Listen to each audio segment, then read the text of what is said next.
standing in the driveway of my childhood home in Riverside, California, watching black SUVs position themselves at every corner of the block, I never thought the same family members who had spent the afternoon calling me a deadbeat and a disappointment would suddenly be asking me what kind of trouble I was really in. But when armed men in tactical gear started setting up a perimeter around the Johnson family barbecue, my cousin Derek's smug grin disappeared faster than the potato salad at a church picnic. I'd love to know which corner of the globe you're watching from. And if this story speaks to you, make sure to subscribe. Tomorrow's video is one you absolutely can't miss. My name is Marcus Thompson, and for 28 years of my life, I've been the family screw-up. The black sheep. The one who couldn't hold down a job, couldn't finish college, and couldn't seem to get his act together no matter how many chances he was given. At least, that's what everyone at today's reunion had been more than happy to remind me of. The trouble started when I was born, really. My older brother Tyler was already 4 years old and had established himself as the responsible one, the achiever, the son who made our parents proud. Tyler walked early, talked early, potty trained himself practically overnight, and never met a challenge he couldn't conquer with his natural intelligence and determination. I was the opposite. I walked late, had speech delays that required therapy, and seemed to struggle with everything that came naturally to Tyler. Our parents, Linda and Robert Thompson, tried to be supportive, but I could see the worry in their eyes every time another milestone passed without me reaching it. They started having whispered conversations behind closed doors about developmental concerns and learning differences. Growing up in Riverside wasn't easy when you were the slow kid in a family of overachievers. Tyler excelled in every sport. He tried, maintained a 4.0 GPA throughout high school, and was accepted to UC Berkeley on a full academic scholarship. Our younger sister Ashley, born when I was 7, followed Tyler's pattern of excellence, showing musical talent that had her performing in regional competitions by age 10. Me? I barely scraped by in school, failed to make any sports teams despite trying out for everything from football to track, and spent most of my teenage years working dead-end jobs just to have money. While Tyler was student body president and Ashley was first chair violin in the state youth orchestra, I was stocking shelves at the local grocery store and getting written up for showing up late. The family dynamics were established early and never changed. Tyler was the golden boy who could do no wrong. Ashley was the talented baby who brought joy and pride to every family gathering. And I was the problem child who required constant management and low expectations. Marcus is more of a hands-on learner, Mom would tell relatives when they asked about my grades. He's not as academically inclined as Tyler, but he has other strengths. What those strengths were supposed to be, nobody ever quite figured out.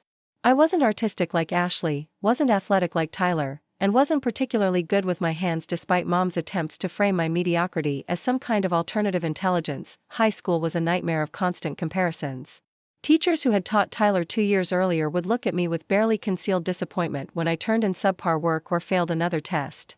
"Your brother was such a pleasure to have in class," became a phrase I heard so often it might as well have been my nickname. Tyler graduated valedictorian, naturally, and gave a speech about reaching for your dreams and never settling for mediocrity.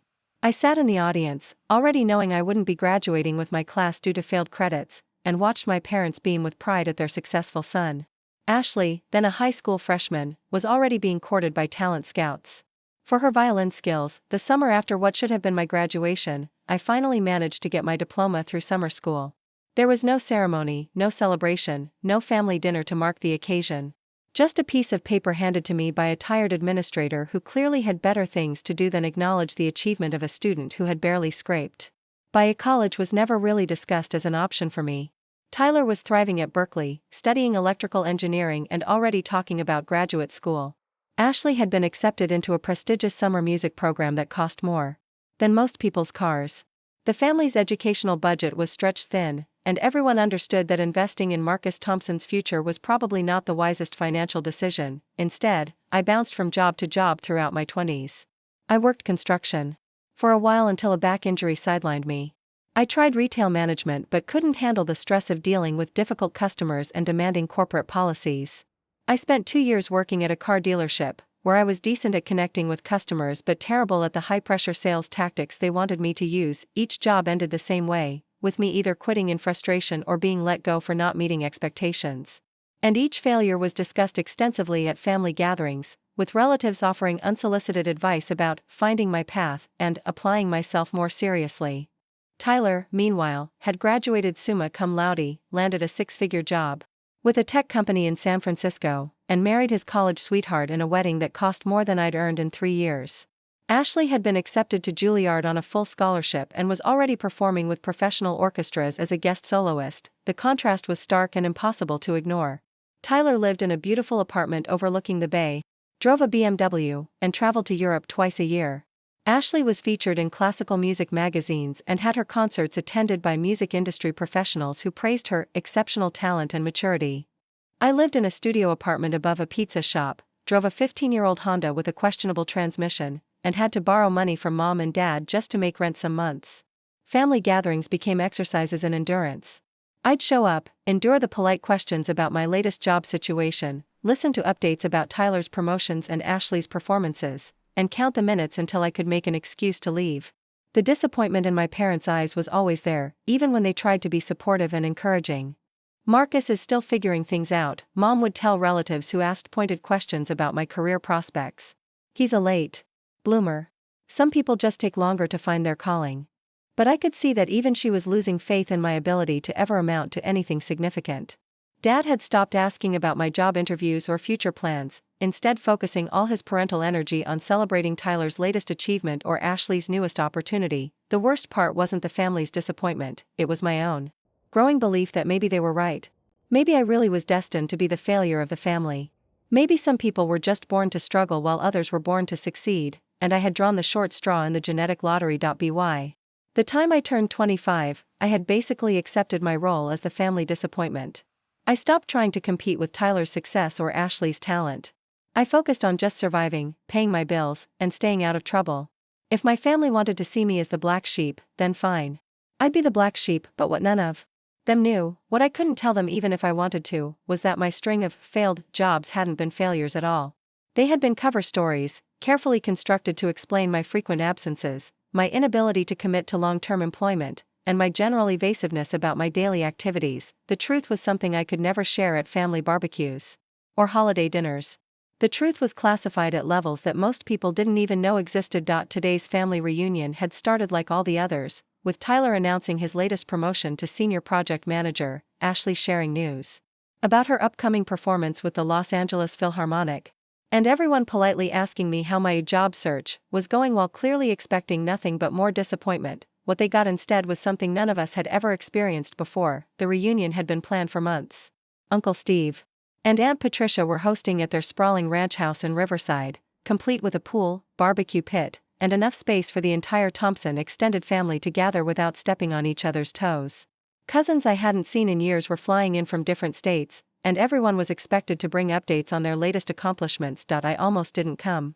The invitation had been sitting on my kitchen counter for weeks, and every time I looked at it, I felt that familiar knot in my stomach that came with family obligations. But Mom had called 3 times to make sure I was planning to attend, using that tone she reserved for when she was trying to manage family dynamics and keep everyone happy. "It's important that we're all there," she had said during her final call. "Steve and Patricia have put so much effort into organizing this, and you know how disappointed everyone would be if you didn't show up." The guilt trip worked, as it always did. So there I was, standing in the backyard with a beer in my hand, wearing the nicest shirt I owned and trying to blend into the background while my relatives caught up on each other's lives. Tyler had arrived with his wife Jennifer and their 2 young kids, and within minutes of walking through the door, he was surrounded by aunts and uncles wanting to hear about his latest work project. Something about developing software for autonomous vehicles that could revolutionize transportation. I didn't understand most of what he was saying, but everyone else nodded along like they were witnessing the next Steve Jobs give a TED Talk. The company just secured a $100 million contract with a major automotive manufacturer, Tyler was explaining to Uncle Steve while bouncing his 3-year-old daughter on his knee. "We're looking at expanding our team by 30% over the next year. It's really exciting stuff." Jennifer beamed with pride as she chased their 5-year-old son around the pool area. She had just finished her residency in pediatric surgery and landed a position at Children's Hospital Los Angeles. Even by marriage, she fit perfectly into the Thompson family tradition of excellence. Ashley had driven down from Los Angeles, where she was between performances with the Philharmonic. She spent the first hour of the party playing piano for the younger cousins, who gathered around her like she was a Disney princess come to life. Her latest achievement was being selected as the featured soloist for an upcoming concert series that would be recorded and potentially released as an album. The conductor specifically requested me for this piece, she explained to Grandma Thompson, who hung on every word. It's a modern composition that requires very specific technical skills. Most violinists don't have the range to handle the complex passages. A lot of love and effort went into bringing this story to life. If you're enjoying it, we'd be so grateful if you'd subscribe to our channel. Now, back to where we left off, and then there was me, nursing my beer and trying to figure out how to explain my current employment situation without triggering the usual round of concerned looks and unsolicited career advice. Cousin Derek, who had always been Tyler's closest friend growing up, approached me while I was refilling my plate at the buffet table. Derek worked in pharmaceutical sales and made good money traveling around the Southwest, calling on doctors and hospitals. He had that confident swagger that came from being successful in a competitive field. "So Marcus, what's the latest with you?" Derek asked, loading his plate with barbecued chicken. "Mom said you were between jobs again. Anything promising on the horizon?" The way he phrased it made it clear that he already knew the answer and was just going through the motions of polite conversation. Between jobs. That was the family euphemism for my chronic inability to maintain steady employment. "Still exploring options," I replied, which was technically true. "Taking some time to figure out the right fit." Derek nodded with that patronizing expression I'd seen countless times before. "You know, my company is always looking for good people. It's not easy work, lots of travel, demanding clients, quota pressure, but if you're willing to put in the effort, there's good money to be made. I could put in a word with my regional manager if you're interested." The offer was genuine, I knew, but it came with the underlying assumption that I probably wasn't cut out for the demands of real sales work. Derek had been making these kinds of offers for years, always framed as doing me a favor rather than believing I might actually be capable of succeeding. "I appreciate that," I said. "Let me think about it." As the afternoon wore on, the conversations followed their predictable patterns. Relatives asked about Tyler's work, Ashley's performances, and my job situation with decreasing levels of enthusiasm as they moved down the success hierarchy. The younger cousins talked about college plans and internships. The older relatives shared stories about their children's achievements and grandchildren's milestones. I found myself gravitating toward the edges of conversations, contributing just enough to be polite but not enough to draw attention to my lack of comparable accomplishments. It was a skill I'd developed over years of family gatherings, the art of being present without being prominent. Uncle Mike, Dad's younger brother, cornered me near the pool house while I was trying to escape the latest round of career discussions. Mike had always been more direct than the rest of the family, less concerned with sparing feelings and more interested in what he saw as tough love. "Marcus, can I ask you something?" he said, settling into a lawn chair with his third beer of the afternoon. "What's your plan here? I mean, long term. You're pushing 30, still bouncing around from job to job, living paycheck to paycheck. When are you going to get serious about building a real career?"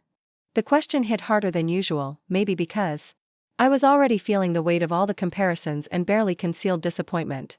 Mike wasn't trying to be cruel, in his mind, he was being helpful by forcing me to confront reality. "I'm working on it," I said, which was the same answer I'd been giving for years. "Working on what, though?" Mike pressed. "Tyler figured out his path in college, Ashley knew what she wanted to do when she was 12 years old. Even Derek found his niche and ran with it. But you, it's like you're just drifting, waiting for something to happen instead of making it happen." The conversation was interrupted when Tyler called everyone together for a family photo. We all gathered on the back patio, arranging ourselves by height and family groupings while Uncle Steve set up his camera with a timer. I found myself in the back row, positioned between older cousins who had successful careers in banking and real estate. "Say Thompson." Uncle Steve called out as the camera timer counted down. Everyone smiled their genuine, accomplished smiles, while I managed what I hoped looked like contentment rather than resignation. The camera flashed, capturing another moment in the Thompson family history where everyone looked happy and successful and normal. After the photo, the conversations resumed, but I noticed a shift in the energy. People were more relaxed now, having gotten through the formal part of the gathering. The questions became more casual, the judgments less pointed. But that also meant the discussions became more honest, and honesty wasn't always comfortable for someone in my position. Cousin Rachel, who worked as a nurse practitioner in Phoenix, mentioned that she was buying her second investment property. Cousin Brian had just gotten engaged to a woman who was completing her PhD in environmental science.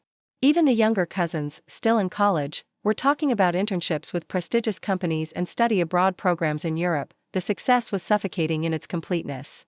It wasn't that I resented their achievements, I was genuinely happy that my family members were doing well. But being surrounded by so much accomplishment made my own situation feel even more stark and pathetic. As the sun started to set and people began talking about heading home, I was ready to make my escape.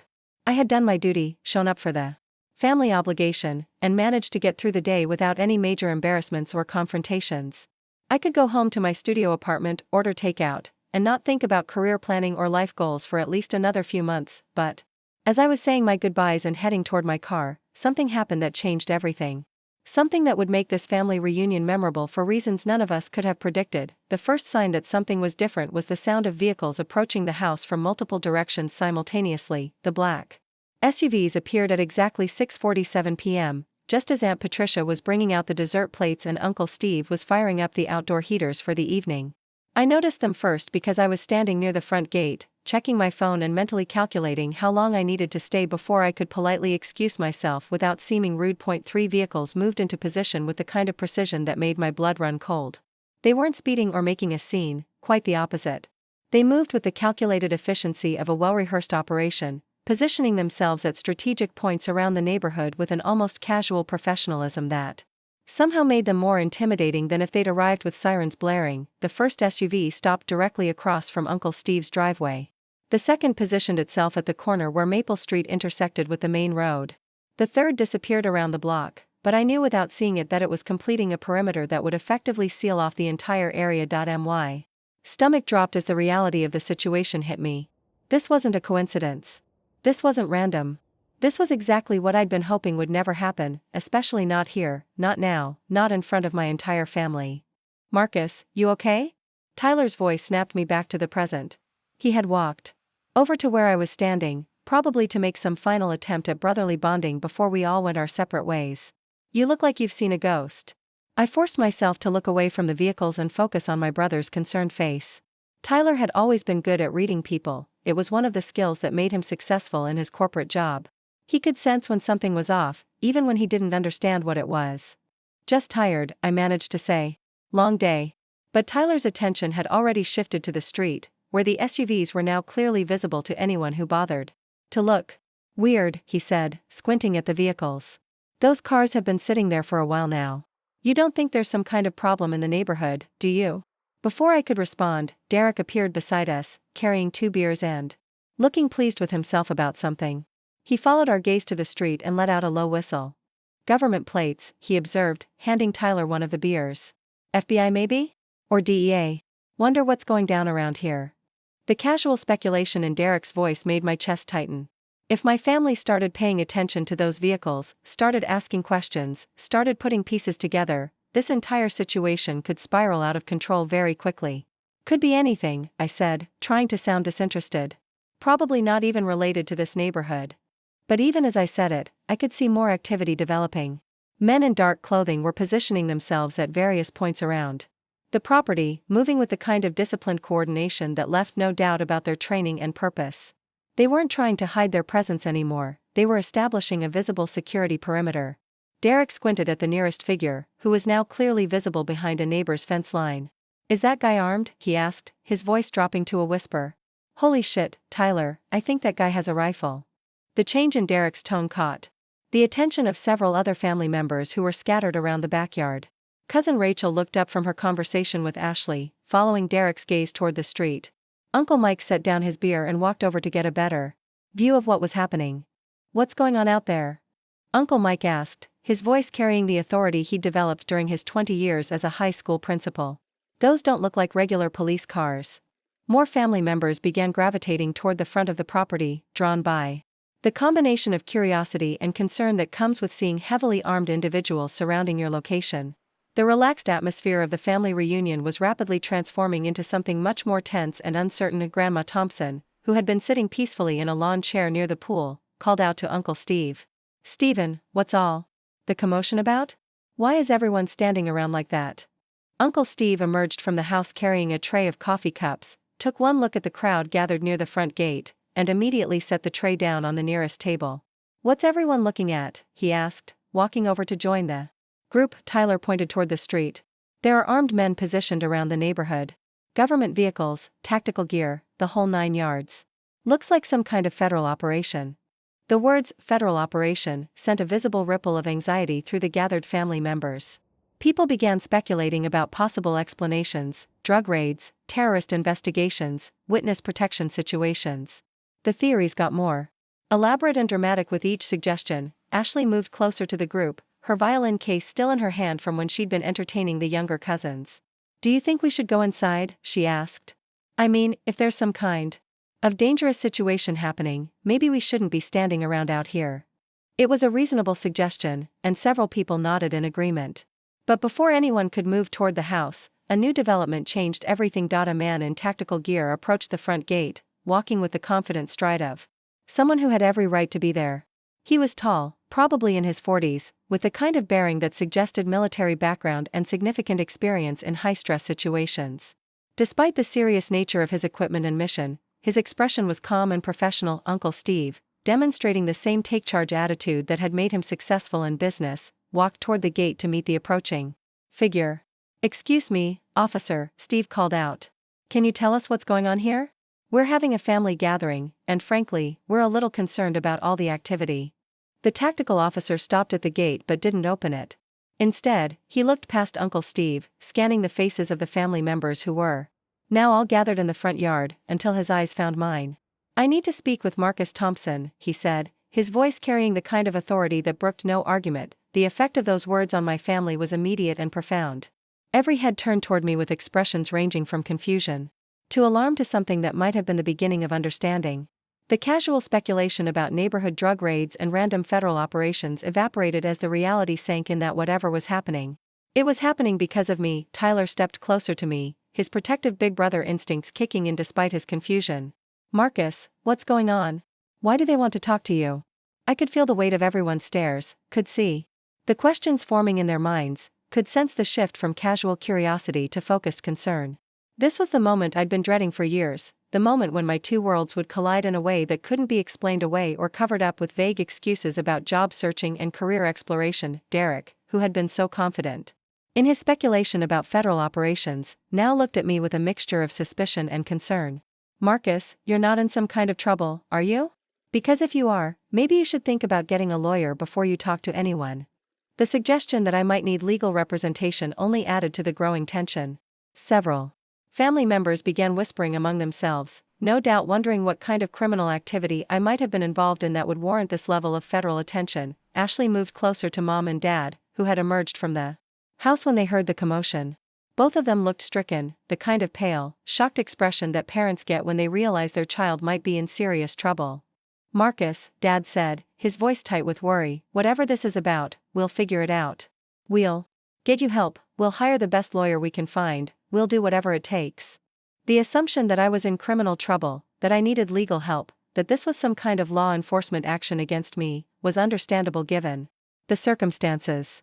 From their perspective, the family screw-up had finally gotten himself into serious legal jeopardy, and armed federal agents were here to arrest him at a family gathering, but that assumption was about to be shattered in a way that none of them could possibly anticipate. The tactical officer at the gate spoke again, his voice cutting through the family's worried murmurs. "Mr. Thompson, we need to establish a secure perimeter for your protection. There's been a credible threat against your safety, and we're here to ensure that threat doesn't materialize." The word protection landed like a bomb in the middle of the family gathering. The worried expressions shifted to confusion, then to something approaching disbelief. Protection implied that I was the victim, not the perpetrator. Protection suggested that I was someone worth protecting, someone whose safety was important enough to warrant this level of federal response. Uncle Mike was the first to voice what everyone was thinking. "Protection? What do you mean, protection? Marcus, what the hell is going on here? Who are you that need protection from armed federal agents?" It was a fair question, and one that I'd been hoping I'd never have to answer in front of my entire extended family. But as I looked around at the confused, worried, and increasingly suspicious faces of my relatives, I realized that the time for vague explanations and deflected questions had finally come to an end. The tactical officer's radio crackled to life, and he pressed his earpiece with one finger while keeping his eyes on the perimeter. "Control, this is Alpha 1. Package is secure and accounted for. Recommend immediate relocation to safe house until threat assessment is complete." Package. That's what they were calling me. Not Marcus, not Mr. Thompson, but package, the kind of clinical terminology that meant I wasn't just a person who Needed protection. I was an asset valuable enough to deploy an entire tactical team to safeguard. My family stood frozen in a tableau of confusion and disbelief. Tyler's mouth was literally hanging open as he stared at me like I'd just grown a second head. Ashley had set down her violin case and was gripping Mom's arm with white knuckles. Derek, who'd been so confident about his theories regarding federal operations, now looked like someone had just told him that gravity worked in reverse. Marcus, Mom said, her voice barely above a whisper, I don't understand what's happening. Why do these men think you need protection? What aren't you telling us? Before I could answer, another figure approached from the street. This one wasn't in tactical gear, instead, he wore a crisp dark suit despite the California heat, and carried himself with the kind of authority that comes from years of managing complex operations. He was older than the tactical officers, probably in his 50s, with graying hair and the weathered face of someone who'd spent considerable time in challenging environments. Mr. Thompson, he said, addressing me directly while nodding respectfully to my family, I'm Agent Harrison with the Defense Intelligence Agency. I apologize for the disruption to your family gathering, but we've received intelligence indicating an imminent threat to your safety. We need to relocate you immediately. Defense Intelligence Agency.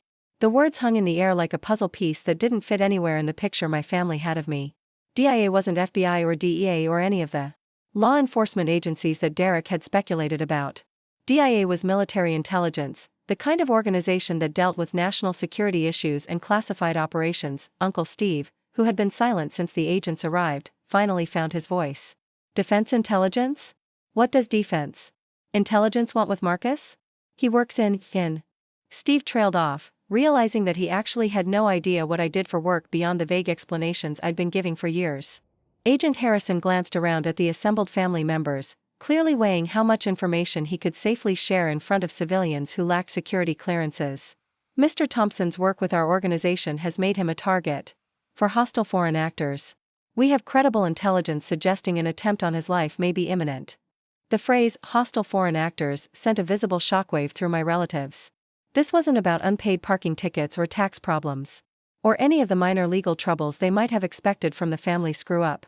This was about international espionage and assassination attempts and the kind of high-stakes scenarios that existed in movies, not in the mundane reality of suburban family reunions. Tyler stepped forward, his protective instincts overriding his confusion. Wait a minute. Are you telling us that Marcus works for the government? Like, actually works for the government, in some kind of classified capacity? Agent Harrison's silence was answer enough. Tyler turned to look at me with an expression I'd never seen before, not disappointment or pity or the patronizing concern I was used to, but something approaching mixed with complete bewilderment. The job searching, Ashley said suddenly, her musical mind making connections that others were still processing. All those times you said you were between jobs, you were actually working, I finished quietly. I've been working this entire time. I just couldn't tell you what I was doing. Cousin Rachel, whose nursing background had taught her to stay calm in crisis situations, was the first to ask the practical question. How long has this been going on? I mean, how long have you been doing whatever it is you actually do? I looked around at the faces of my family members, people who had spent years worrying about my inability to hold down a job, my lack of direction, my apparent failure to launch into successful adulthood. The irony was almost overwhelming. Since I was 22, I said. That construction job I had that ended with the back injury? That was my cover story for completing basic training and selection. The retail management position that I couldn't handle? I was actually deployed to Syria for 6 months. The car dealership job where I couldn't meet sales quotas? I was in Afghanistan, working with intelligence assets to identify terrorist financing networks. The silence that followed was deafening.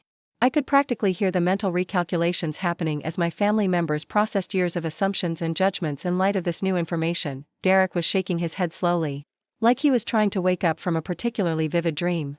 You're telling me that while we were all sitting around family dinners feeling sorry for you because you couldn't keep a job, you were actually overseas fighting terrorists? I wasn't fighting them directly, I clarified. My role was more about intelligence gathering, asset development, and information analysis. The kind of work that requires deep cover and extended periods of time where you can't maintain normal personal relationships or conventional employment. Agent Harrison's radio crackled again, and he held up a hand for silence while he listened to the transmission. His expression grew more serious as he processed whatever information he was receiving. Mr. Thompson, we need to move now, he said urgently. Intelligence indicates the threat has escalated.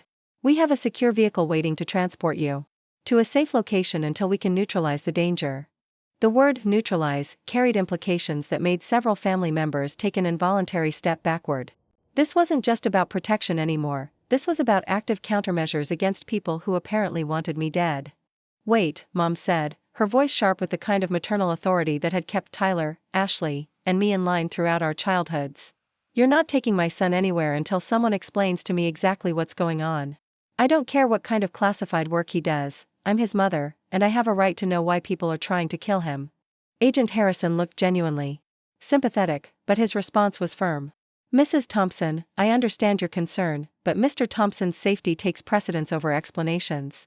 The individuals targeting him are highly trained professionals with significant resources. Every minute we delay increases the risk. Tyler stepped closer to me, his earlier confusion replaced by the same protective instincts that had made him defend me from schoolyard bullies when we were kids. If Marcus goes, I go with him. He's my brother. Me too, Ashley said immediately. If someone's trying to hurt him, then we stick together as a family. The solidarity was unexpected and deeply moving, especially coming from siblings who had spent years watching me stumble through life with what they thought was chronic failure. But Agent Harrison was already shaking his head. That's not possible. Only Mr. Thompson has the security clearance necessary for the safe house location. Family members would compromise operational security. Uncle Mike, who had been processing everything with the methodical approach he'd developed as an educator, asked the question that was probably on everyone's mind. How dangerous is this situation, really? Are we talking about professional criminals, or are we talking about something bigger? Agent Harrison exchanged a glance with the tactical officer, and I could see him making the calculation about how much truth this situation required. The individuals targeting Mr. Thompson are believed to be state-sponsored operatives from a foreign intelligence service. They have considerable resources and have demonstrated a willingness to eliminate anyone they perceive as a threat to their operations. State-sponsored operatives. Foreign intelligence service. The terminology kept escalating, each revelation adding another layer of unreality to a situation that already felt like something out of a spy thriller. Grandma Thompson, who had been silent throughout the entire exchange, suddenly spoke up from her lawn chair by the pool. Marcus, honey, come here for a minute. Everyone turned to look at her, surprised by the calm authority in her voice. Despite being in her 80s, Grandma Thompson had always been the emotional center of the family, the one person whose opinion carried weight with everyone from the youngest cousin to the most stubborn uncle. I walked over to where she was sitting, acutely aware that this might be the last normal conversation I'd have with my family for a considerable period of time. She reached up and took my hand in both of hers, her grip surprisingly strong. I want you to know, she said quietly, her voice carrying clearly in the tense silence, that I always knew you were something special. I didn't know what, exactly, but I knew.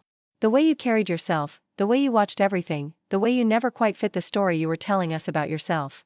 I'm proud of you, sweetheart. Whatever you've been doing all these years, I'm proud of you for doing it. The validation hit harder than I expected. For years, I'd watched my family celebrate Tyler's achievements and Ashley's talents while struggling with the knowledge that I couldn't share my own successes. Grandma Thompson's quiet confidence that there had always been more to my story than met the eye was exactly what I needed to hear. Agent Harrison's earpiece crackled with urgent chatter, and his expression immediately shifted to high alert. He held up his hand for silence while pressing the device deeper into his ear, his eyes scanning the perimeter with renewed intensity. Copy that, Control. We have movement on the north perimeter. ETA on backup units. He paused, listening to the response. Understood. Initiating immediate extraction protocol. The change in his demeanor sent a chill through the gathered family members. Whatever had been theoretical danger just moments before was now immediate and present. The tactical officers positioned around the property began moving with increased urgency, their casual vigilance replaced by combat-ready alertness. What's happening? Tyler demanded, his voice tight with the kind of protective anger that comes when your family is threatened. Are they here? Are the people trying to hurt Marcus actually here right now? Agent Harrison was already motioning for me to move toward the street where an armored vehicle had materialized seemingly out of nowhere. Mr. Thompson, we need to go. Now. Everyone else needs to get inside the house immediately and stay away from windows. But Uncle Steve wasn't about to be ordered around on his own property, especially when it came to protecting his family. Hold. On just a damn minute, he said, his business owner authority clashing with federal operational procedure. You're not taking Marcus anywhere until you tell us exactly what we're dealing with. Are my family members in danger? Do we need to evacuate? Are there armed hostile agents in my neighborhood right now? The tactical officer who had first approached the gate suddenly appeared at Agent Harrison's shoulder. Sir, we have confirmed visual on at least 3 individuals with long-range capabilities positioned in elevated locations around the target zone. This is no longer a protective detail, this is an active threat engagement. Long-range capabilities. Elevated locations. Target zone. The clinical military terminology made the situation crystal clear even to civilians who had never heard such language before. There were snipers positioned around the neighborhood, and my family gathering had become ground zero for what was essentially a battlefield. Ashley grabbed Mom's arm with both hands, her face pale with terror. Oh my God, there are people with guns pointed at us right now. Agent Harrison was already pushing me toward the armored vehicle, but I planted my feet and refused to move. I'm not leaving my family in a combat zone, I said firmly. If there are hostile operatives in this area, then my family is at risk because of me. Either we all evacuate together, or I'm not going anywhere. Mr. Thompson, your family will be protected, but you are the primary target. Removing you from the location eliminates the threat to everyone else. That's assuming the operatives are only interested in me, I replied, my own training kicking in as I assessed the tactical situation. If they're state-sponsored professionals, they'll view my family as potential leverage or intelligence sources. Leaving them here unprotected is not an option. The conversation was interrupted by the sound of approaching helicopters, multiple aircraft coming from different directions with the distinctive thrum of military rotors. The noise grew louder quickly, suggesting they were moving fast and low. Cousin Derek, who had been standing frozen with shock throughout the escalating situation, suddenly pointed toward the sky. Are those ours or theirs? He shouted over the growing noise. Ours, Agent Harrison confirmed, speaking into his radio. Control, this is Alpha 1. We need immediate dust-off for package plus 12 family members. Authorization for civilian evacuation under emergency protocols. 12 family members. He was counting everyone at the reunion, not just immediate family, but cousins, aunts, uncles, even Grandma Thompson. The realization that the federal government was preparing to evacuate my entire extended family because of the work I did was both gratifying and terrifying. The helicopters appeared over the tree line, 2 large military transport aircraft accompanied by what looked like attack helicopters providing escort coverage. They circled the area once before the transport helicopters began descending toward the large open area behind Uncle Steve's pool house. This is insane, Rachel shouted over the rotor noise. This is absolutely insane. Marcus, what did you do? That has the entire military evacuating a family barbecue? Before I could answer, one of the tactical officers approached our group with urgent news. Agent Harrison, we have confirmation that hostile operatives have moved closer to the target location. We're looking at immediate engagement if we don't extract now. Immediate engagement. The euphemism for gunfight was clear enough even to my relatives who had never been in combat situations. The people trying to kill me were close enough that shooting was about to start, and my family was in the middle of it. Tyler stepped directly in front of me, his face set with determination. Marcus, I need you to listen to me. I spent 28 years thinking you were the family screw-up. I was wrong about that, clearly. But I'm not wrong about this, you're my little brother, and I'm not letting you face this alone. Ashley moved to my other side, her earlier terror replaced by the same stubborn Thompson family loyalty that had gotten us through childhood adventures and adolescent troubles. We stick together. That's what families do. Even Derek, who had spent the afternoon subtly mocking my employment struggles, positioned himself next to Tyler with a grim expression. I don't understand what's happening here, but your family. If someone wants to hurt you, they'll have to go through us first. The solidarity was overwhelming, especially coming from relatives who had viewed me as the unsuccessful family member for years. But it was also dangerous. These weren't playground bullies or high school rivals, these were professional killers with military training and advanced equipment. I appreciate the support, I said, having to shout over the helicopter noise, but this isn't a situation where family loyalty can overcome tactical reality. The people targeting me are trained operatives who won't hesitate to kill anyone who gets in their way. Agent Harrison's radio exploded with chatter, and his expression grew even more urgent. All units, we have movement on multiple vectors. Hostile operatives are converging on the target location. We need immediate dust-off for all personnel. The first transport helicopter touched down in Uncle Steve's backyard, its rotors creating a windstorm that scattered pool furniture and sent paper plates flying. Military personnel in full combat gear jumped out and began establishing a defensive perimeter around the landing zone. Everyone moved toward the helicopter. Agent Harrison commanded. Stay low, move fast, and don't stop for anything. Uncle Mike. demonstrating the same leadership skills that had made him an effective school principal, began organizing the family members into a coherent group. Nobody runs, nobody panics, we move together as a unit. Steve, you and Patricia get Mom. Tyler, you and Jennifer handle the kids. Ashley, stay with Marcus. But as we began moving toward the helicopter, the situation deteriorated rapidly. The tactical officer's radio crackled with urgent warnings about incoming fire, and suddenly the protective evacuation became something much more dangerous. Contact! Contact! We have incoming fire from the northeast. The shout came from one of the perimeter guards, and was immediately followed by the sharp crack of rifle fire. The sound of bullets being fired in anger is unmistakable, especially when they're being fired at you. My family members, who had never experienced combat, reacted with varying degrees of shock and terror.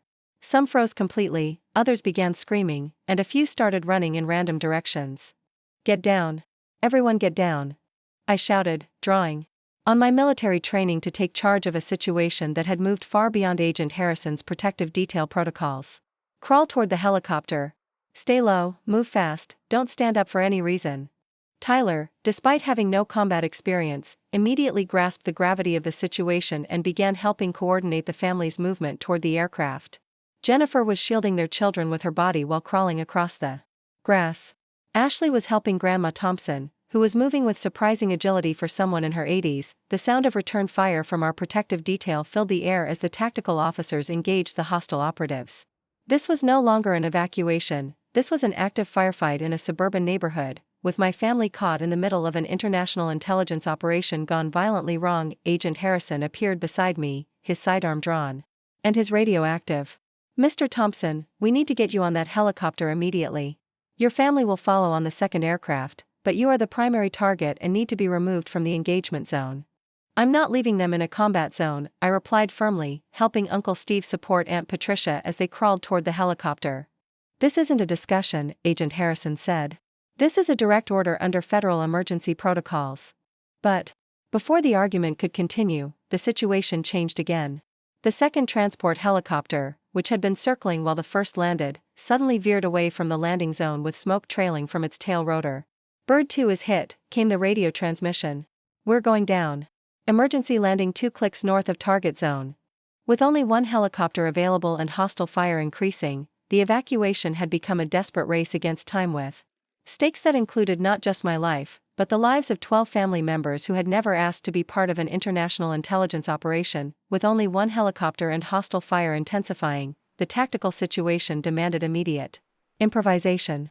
The transport aircraft couldn't hold all 12 family members plus the protective detail, and waiting for backup wasn't an option with enemy operatives closing in on multiple vectors. Agent Harrison made a command decision that would have been unthinkable under normal circumstances.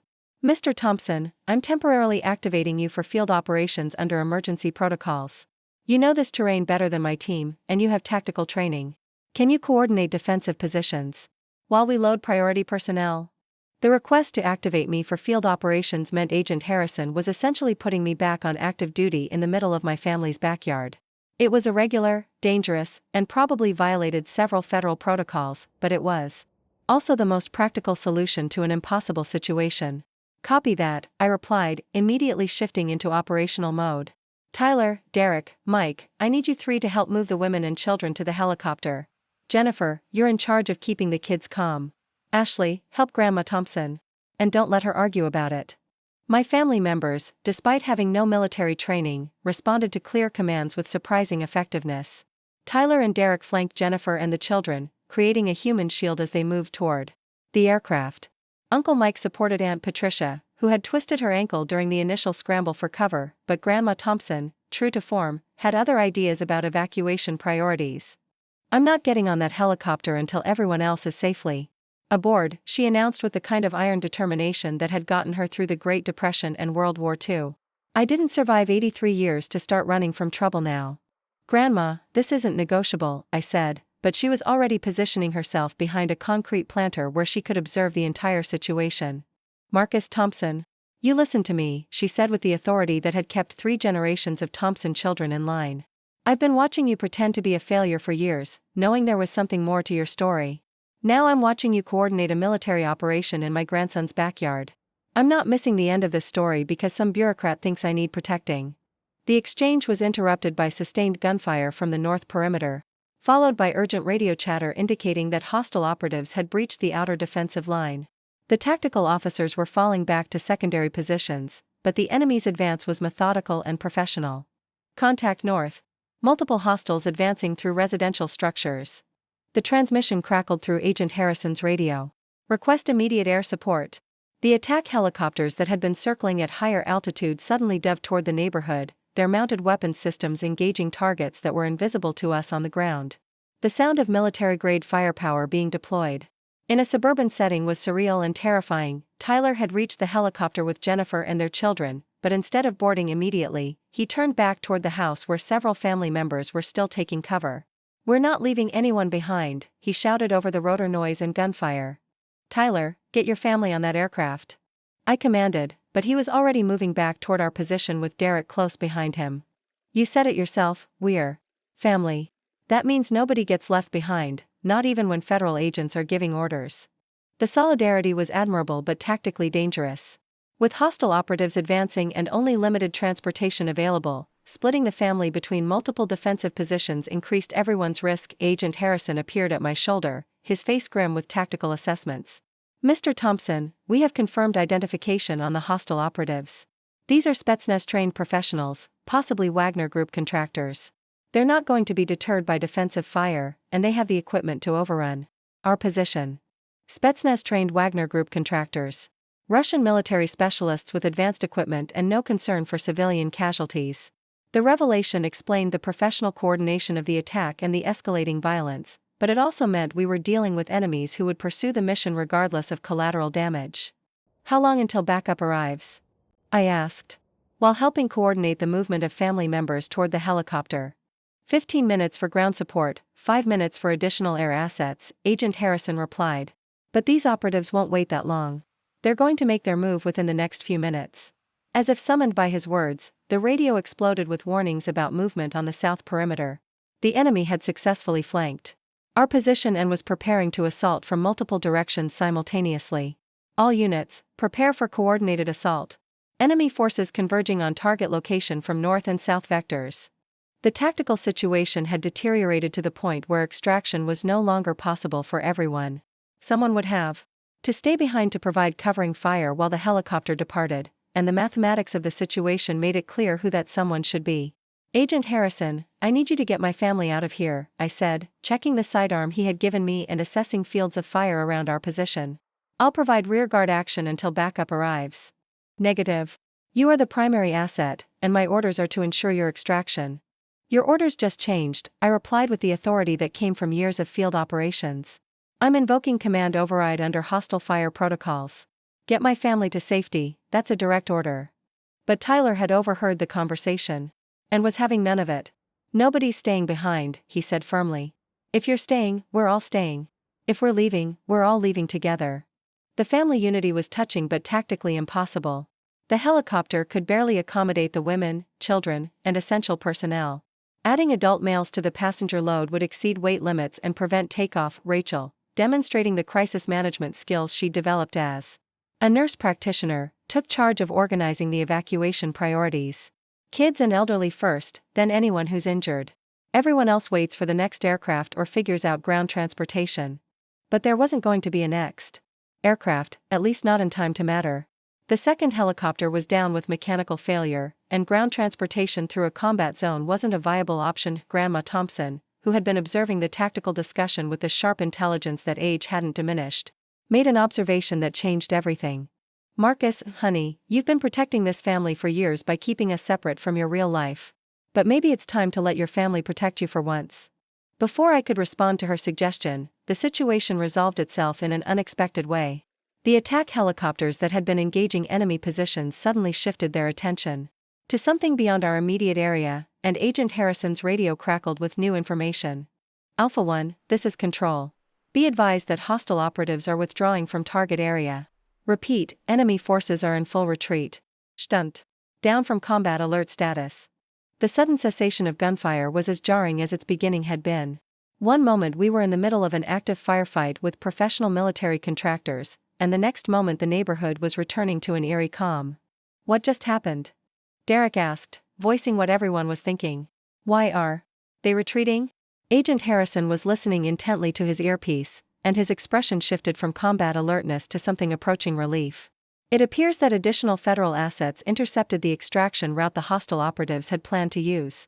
Faced with the choice between completing their mission and ensuring their own escape, they chose escape. The anticlimactic resolution was somehow more unsettling than the combat had been. Professional military contractors don't typically abandon missions unless the risk-reward calculation has shifted dramatically, which suggested that the situation was more complex than a simple assassination attempt. So it's over? Ashley asked, still helping support Grandma Thompson near the concrete planter. For now, Agent Harrison confirmed. But Mr. Thompson will still need to relocate to secure facilities until we can neutralize the threat permanently. This was an attempted operation, not the end of hostile interest. As emergency vehicles began arriving to secure the area and medical personnel checked family members for injuries, the reality of what had just happened began to sink in. My family had been evacuated by military helicopters, protected by federal tactical teams, and caught in the middle of an international intelligence operation, all because the person they thought was the family failure was actually involved in classified work that made him a target for foreign operatives. Tyler was the first to voice what everyone was processing. So when you said you were job hunting all those years, you were actually serving my country in ways I couldn't talk about, I finished. I know it doesn't excuse the lies or the worry I caused, but everything I did was to keep you all safe by keeping you separate from this world. Mom, who had been silent throughout most of the crisis, finally spoke up. Marcus, I owe you an apology. We all do. We spent years thinking you couldn't succeed at anything, when actually you were succeeding at things we couldn't even imagine. The acknowledgement meant more than any military commendation or classified performance evaluation ever could. For the first time in years, I wasn't the family disappointment, I was the family member who had been protecting everyone else, even when they didn't know they needed protection. As Agent Harrison began coordinating the logistics of relocating me to secure facilities, Uncle Steve surveyed the damage to his backyard and shook his head with bemused amazement. Well, he said, looking at the scattered pool furniture, bullet holes in his fence, and helicopter landing zone in his lawn, this is definitely going to be the most memorable family reunion we've ever had. And for once, being memorable was something the whole family could be proud of. Looking for more? We've got 2 amazing stories ready for you right on screen. If this one touched you, these are absolutely worth your time. Click to watch them now. And hey, subscribe and hit that bell to never miss our latest uploads.